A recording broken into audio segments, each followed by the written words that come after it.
नमस्कार दोस्तों, मैं रवि शर्मा आप सभी का स्वागत करता हूं हमारी सेशन में, जहां पर मैं आप लोगों के लिए लेके आया हूं घटना चक्र की हमारी ये जो सीरीज़ है, इसको मैं कंटिन्यू करूंगा। इसमें हम इतिहास को डिस्कस कर रहे थे और ये इसका पार्ट 2 है। अगर आपको ये वीडियो अच्छा लगता है तो प्लीज़ गाइस, प्लीज़ वीडियो को लाइक ज़रूर करें। इससे मुझे आपको जो आपके जो रिस्पॉन्स है वो मुझे पता लगता है, तो डेफ़िनेटली आप अपना रिस्पॉन्स है वो मुझे लाइक करके दें, ताकि मैं ऐसी ही वीडियोस बनाने के लिए मोटिवेट हूँ। चलिए शुरुआत करते हैं आज की हमारी सीरीज़ को। पहला क्वेश्चन है आपका, भारतीय पटल पर आर्य लगभग के बीच उभरे थे। तो इसका जो सही आंसर है वो है आपका इनमें से कोई नहीं। यानी कि इसका अगर कोई ई ऑप्शन होता और उसमें ऑप्शन होता कि इनमें से कोई कोई नहीं, नन ऑफ दीज, तो आपका यहाँ पर ई ऑप्शन करेक्ट होगा। अच्छा, यहाँ पर मैंने ई ऑप्शन कैसे बताया है और आपने यहाँ पर जो बुक है उसके अंदर यहाँ पर क्या आंसर है, तो मैं आपको बता दूँ, बुक में आपका कोई भी आंसर है वो नहीं है। इसका मतलब है कि इस क्वेश्चन को रेलवे बोर्ड के द्वारा डिलीट कर दिया गया था, इसीलिए यहाँ पर इसका कोई आंसर है वो आपको नहीं देखने को मिल रहा है। अच्छा, अब यहाँ पर इसका देखो राइट आंसर होना क्या चाहिए था। इसका राइट आंसर होना चाहिए था 1500 से 1000 बीसी तक। बीसी का मतलब बिफोर क्रिश्चियन या फिर ईसा पूर्व। ठीक है, तो यहां पर इसका ये राइट होना चाहिए था। लेकिन अब मैं आपको एक नेक्स्ट क्वेश्चन के जरिए मैं आपको ये बता दूंगा। देखिए, आर्य कब भारत आए थे, तो इसका जो राइट आंसर है, जैसे कि मैंने आपको बताया, 1500 से 1000 बीसी जो है वो आपका यहां पर राइट आंसर होगा। चलिए देखिए, आर्य लोग भारत में कहां से आए थे, तो यहां पर इसका जो सही आंसर होगा वो है ऑप्शन नंबर सी। लेकिन इस क्वेश्चन के जो आर्यों के आगमन के संदर्भ में जो यहाँ पर ये काफ़ी विवाद में ये प्रश्न है वो रहा है, क्योंकि कोई भी क्लियरली नहीं बता सका है कि ये जो है कि यहाँ पर आर्य जो है ये कहाँ से आए थे। लेकिन जो सर्वाधिक मान्य है, यानी कि एक बहुत बड़े हिस्टोरियन रहे, आप लोगों ने इनका नाम हमेशा से सुना होगा, मैक्स मुलर इनका नाम है। तो इनके अनुसार यहाँ पर इन्होंने बताया था कि जो आर्य है वो मध्य एशिया से आए थे, और मध्य एशिया का मतलब ये कैस्पियन सागर के आसपास इलाकों से, यानी कि ईरान, इराक और ये जो आपका रशिया वाला इलाका है, ठीक है, वहाँ से आपको यहाँ पर ये जो लोग हैं वो देखने को मिलते हैं। आप सभी जानते हैं कैस्पियन जो सी है वो एक लैंड लॉक्ड सी है ना। इसका मतलब इसके चारों तरफ क्या है, जमीन है, और ये किसी भी दूसरे सी के साथ अपना रास्ता नहीं बनाता है। चलिए नेक्स्ट क्वेश्चन है यहाँ पर, आर्य भारत में किस रूप में आए थे, तो देखो आर्य जिस रूप में आए थे वो है आपका ऑप्शन नंबर, आपका क्या करेक्ट होने वाला है यहाँ पर, सी है, आक्रमणकारियों के रूप में।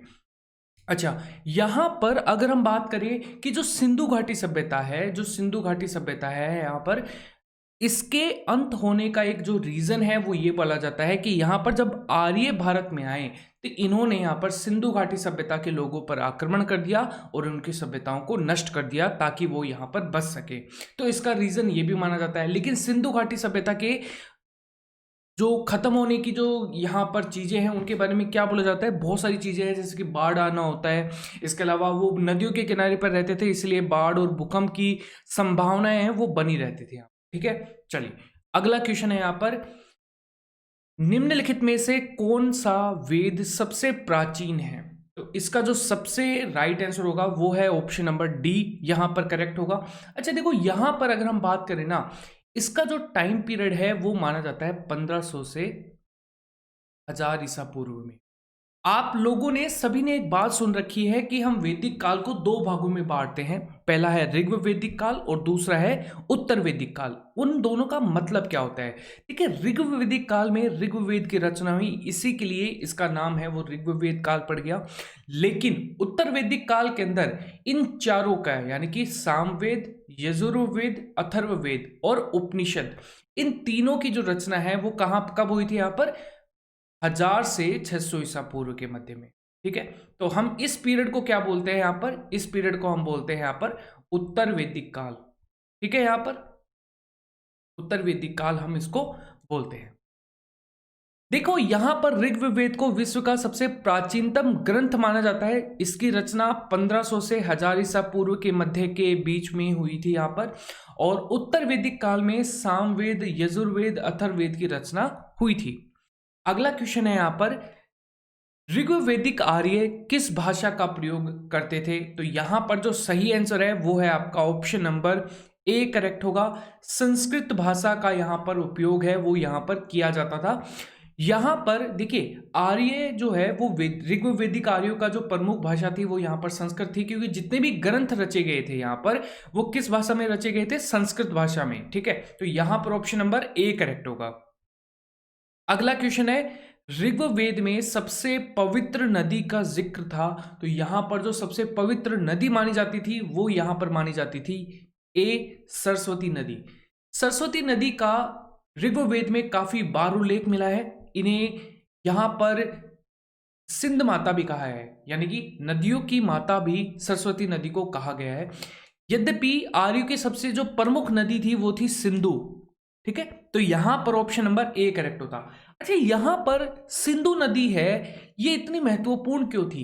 क्योंकि जब आर्य जब आए थे तो ये कहां पर बसे थे? जो सिंधु नदी है इसके आसपास के इलाकों में, यानी कि जो आपका पाकिस्तान जो और भारत का जो पाकिस्तान जो पंजाब प्रांत है उसके आसपास के इलाकों में ये सबसे पहले आकर बसे थे। इसीलिए यहां पर सिंधु नदी है वो यहां पर देखने को मिलती है।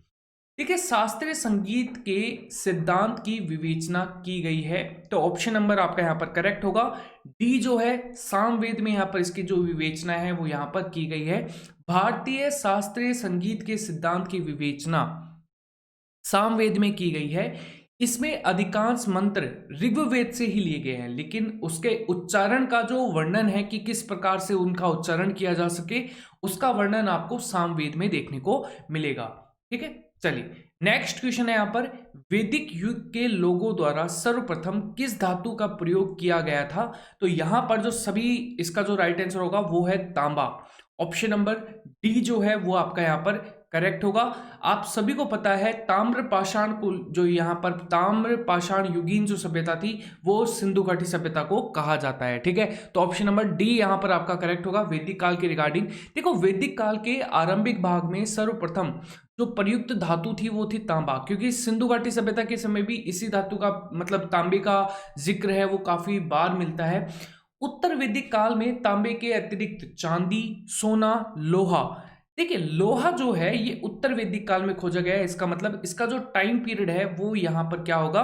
1000 से 600 ईसा पूर्व। ठीक है, लेकिन अगर ये क्वेश्चन आपको ऋग्वेदिक काल के यहां पर रिगार्डिंग पूछा जाता है कि ऋग्वेदिक काल में लोहे की खोज हुई थी या नहीं हुई थी, तो इसका यहां पर राइट आंसर क्या होगा? नहीं हुई थी। क्यों? क्योंकि ऋग्वेदिक काल माना जाता है 1500 से 1000 ईसा पूर्व तक।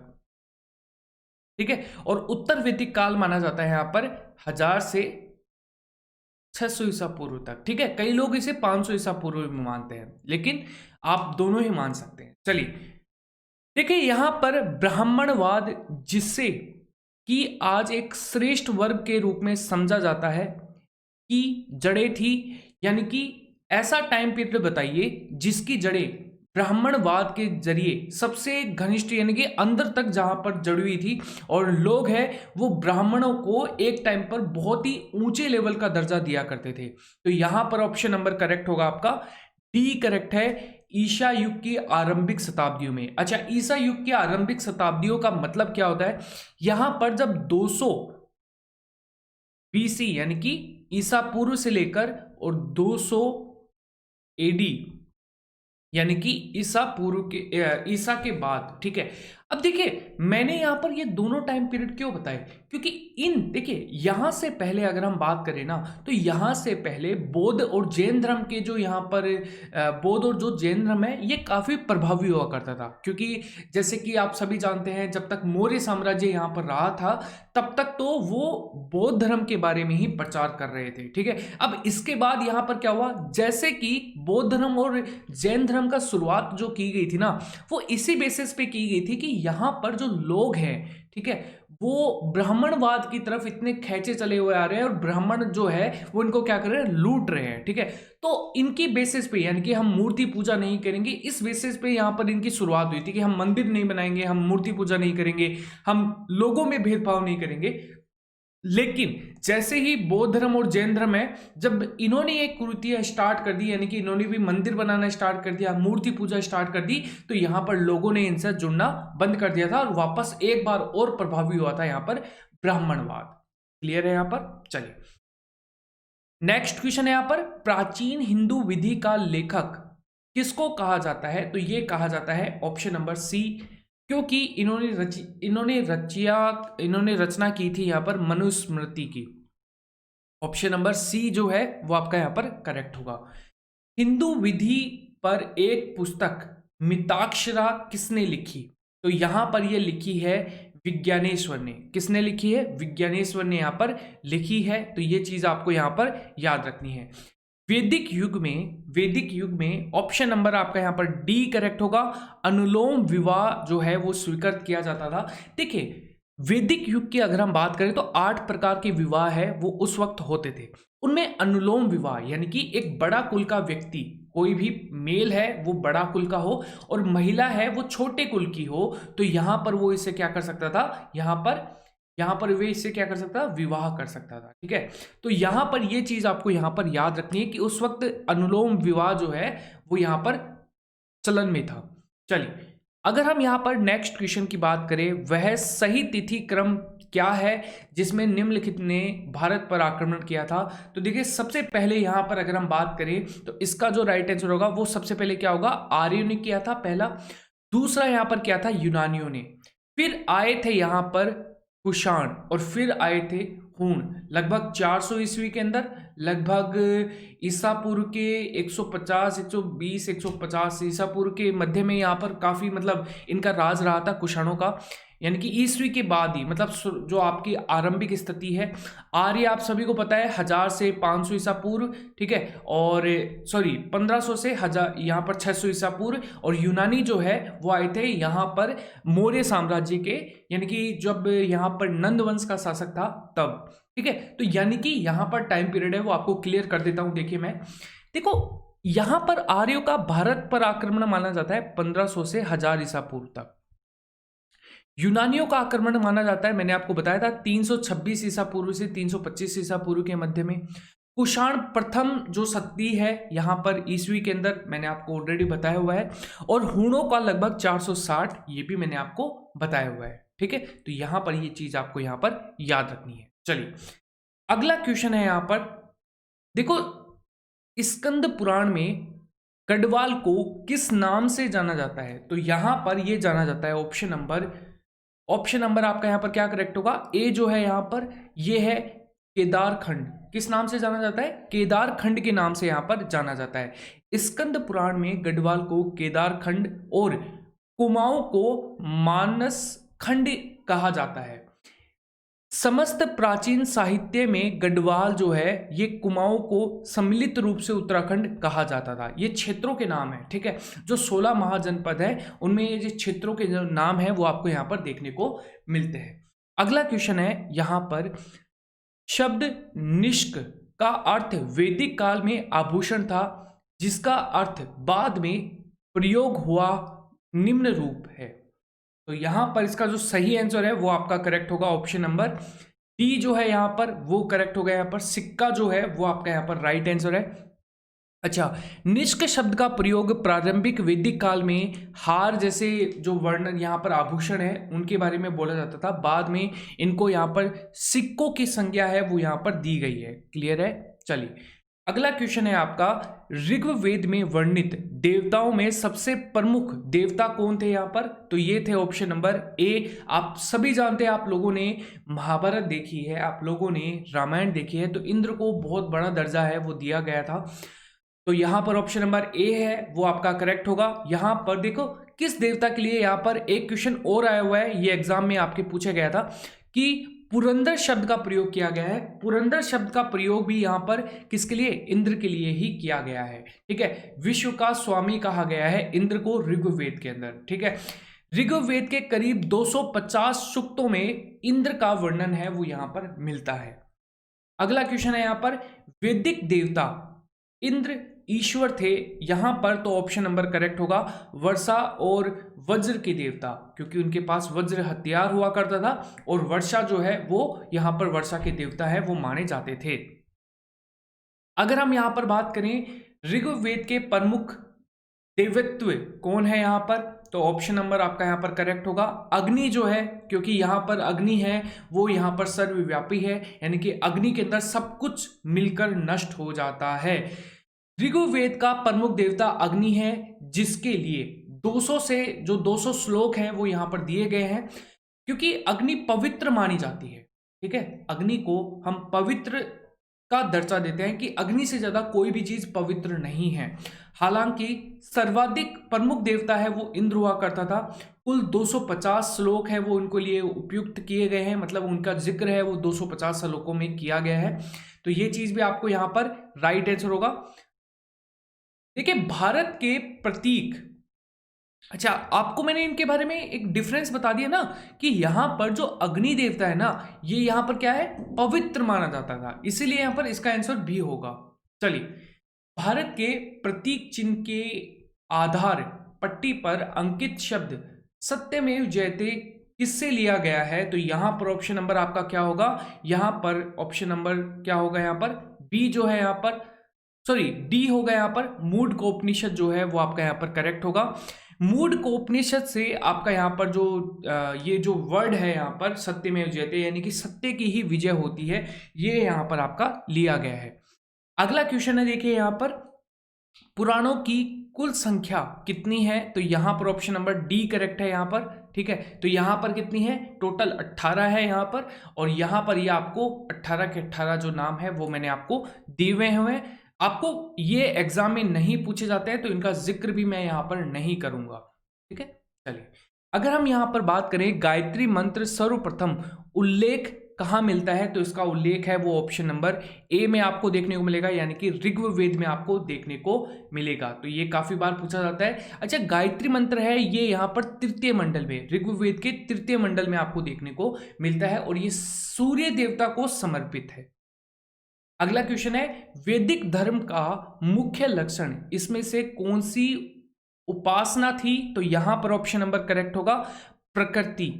ठीक है, प्रकृति को सबसे बड़ा दर्जा दिया गया है, आज भी प्रकृति को सबसे बड़ा दर्जा दिया जाना चाहिए, लेकिन हम जो ह्यूमंस जो कर रहे हैं अभी इसके साथ, तो आप सभी देख रहे हैं, तो यहां पर ऑप्शन नंबर ए करेक्ट है यहां पर। ठीक है, आप दोस्तों देखिए मैं आपको ज़्यादा कुछ नहीं बोलूँगा क्योंकि आपकी लाइफ है, डेफिनेटली आप यहाँ पर कुछ करें ना करें वो आपकी फ्रीडम है, लेकिन मेरे अकॉर्डिंग, क्योंकि मेरा ये मानना है कि आपको सभी को पेड़ लगाने चाहिए। मैं भी कोशिश करता हूं कि महीने में मैं एक पेड़ जरूर लगाऊं। अब यहाँ पर देखिए मेरा एक, आप कहेंगे कि सर आप सिर्फ एक ही पेड़ लगाते हैं, क्योंकि देखिए गाइस मेरे पास इतना टाइम नहीं होता है कि मैं यहाँ पर पेड़ लगा पाऊँ, लेकिन मैं कोशिश करता हूँ कि एक महीने में मैं एक पेड़ जरूर लगाऊं, और आप भी ये कोशिश करें कि आप एक महीने में एक पेड़ जरूर लगाएं। इससे आपको दिल में भी एक तसल्ली होगी। अब जब आप उस पेड़ को बार बार देखेंगे अपनी लाइफ में, तो आपको ये महसूस होगा कि यार ये पेड़ मैंने लगाया है। तो यहाँ पर ये प्रकृति में आपका एक कंट्रीब्यूशन के रूप में आपको देखने को मिलता है। चलिए अगर हम यहाँ पर बात करें ऋग्वेद काल में से, यहाँ पर पूर्व आर्यों का जो मुख्य व्यवसाय था वो यहाँ पर क्या था, तो ऑप्शन नंबर आपका यहाँ पर करेक्ट होगा बी पशुपालन था। और हमेशा से ही ऋग्वेद, या फिर अगर हम यहाँ पर बात करें ऋग्वेद और उनके जो लोग हैं, ऋग्वैदिक काल उनके जो लोग हैं वैदिक काल, उनमें पशुपालन यानी कि गाय है वो महत्वपूर्ण भूमिका निभाती थी। गाय यहाँ पर इनका भोजन भी है ना, वो दूध से जुड़े हुए प्रोडक्ट हुआ करते थे, उत्पाद हुआ करते थे। तो ये चीज भी आपको यहाँ पर याद रखना है। अगला क्वेश्चन है, देखिए यहाँ पर कर्से का उल्लेख है वो 24 बार है यहाँ पर। ठीक है, लेकिन यहाँ पर ऑप्शन नंबर बी करेक्ट होगा, क्योंकि मैंने आपको बताया ना इनको खाना भी जो है ये यहाँ पर अन्न कम खाया करते थे, बल्कि यहाँ पर दूध के जो प्रोडक्ट थे वो काफी यूज किया करते थे ये। चलिए देखिए 4 आश्रम निम्नलिखित में से संबंधित है, तो यहां पर ऑप्शन नंबर आपका करेक्ट होगा ए जीवन के चरणों से। ठीक है, यानी कि अगर आप यहां पर जिस भी चरण में प्रवेश करते हैं वो आपका यहां पर करेक्ट होगा। देखिए हम ऑब्वियस बात है कि आप जो है अपनी उम्र है वो 100 साल मानते हैं, इसको हम 24 पार्ट यानी कि 25 साल की उम्र में हम यहाँ पे इसको डिवाइड करते हैं। ठीक है, अब देखो 0 से 25 साल की जो उम्र है उसको हम ब्रह्मचारी आश्रम कहते हैं। 25 से यानी कि यहाँ पर होगा 26 से 50 साल की जो उम्र है वो आपकी गृहस्थ आश्रम है। यहाँ पर 51 से 75 वर्ष की जो आयु है वो आपकी वानप्रस्थ होगी, और 76 से आपकी जो 100 वर्ष की होगी वो संन्यास आश्रम होगी। तो यहाँ पर ये 4 आश्रम है, वो आपको यहाँ पर नाम भी याद रखने हैं क्योंकि कई बार पूछा जाता है, इनका क्रम इधर उधर कर दिया जाता है, तो इसके अकॉर्डिंग आप यहाँ पर याद रख सकते हैं। चलिए, अगर हम यहाँ पर बात करें कि वैदिक साहित्य में प्रयुक्त ब्रह्मी शब्द का अर्थ है, तो ब्रह्मी जो है यहाँ पर वो आपका क्या होगा, ऑप्शन नंबर डी जो है यानी कि चावल जो है वो आपका यहाँ पर राइट आंसर होगा। ऑप्शन नंबर डी चावल जो है वो आपका सही आंसर है। ठीक है, चलिए अगला क्वेश्चन है यहाँ पर, पाणिनि किस विषय के प्रसिद्ध विद्वान थे? तो ये थे ऑप्शन नंबर ए भाषा और व्याकरण के। व्याकरण का आपने जिक्र, पाणिनि का नाम आपने सुना होगा व्याकरण में, तो डेफिनेटली ऑप्शन नंबर ए होने वाला है। और ये था आज का हमारा ये वीडियो, ये हमारा लास्ट क्वेश्चन था। देखिए गाइज, अगर आपको वीडियो अच्छा लगता है तो प्लीज़ इसे लाइक करें, इससे कुछ नहीं होगा, आपका लाइक पर क्लिक करना, सिर्फ एक लाइक, और कितनी ज़्यादा मेहनत है आप पता है आप लोगों को, इतना तो आप कर ही सकते हैं। और प्लीज़ अगर आपको ये वीडियो लाइक अच्छा लगा है तो इसे लाइक ज़रूर करें, क्योंकि ऐसे ही वीडियोस मैं कंटिन्यू करूँगा। ये कई बार लोगों ने पूछा है कि सर ये बुक कौन सी है, तो मैं आपको बता दूं, ये जो है ये रेलवे वाली बुक है, जिसके अंदर रेलवे के जो प्रीवियस ईयर के क्वेश्चंस हैं वो यहाँ पर पूछे गए हैं, तो उनको मैं यहाँ पर आपके सामने प्रेजेंट किया है मैंने। मैथमेटिक्स और रीजनिंग की बुक भी है, वो भी मैं यहाँ पर आपको पर्टिकुलर क्वेश्चन के वाइज यहाँ पर मैं करवाने वाला हूँ। तो चलिए, bye everyone and thank you for being here.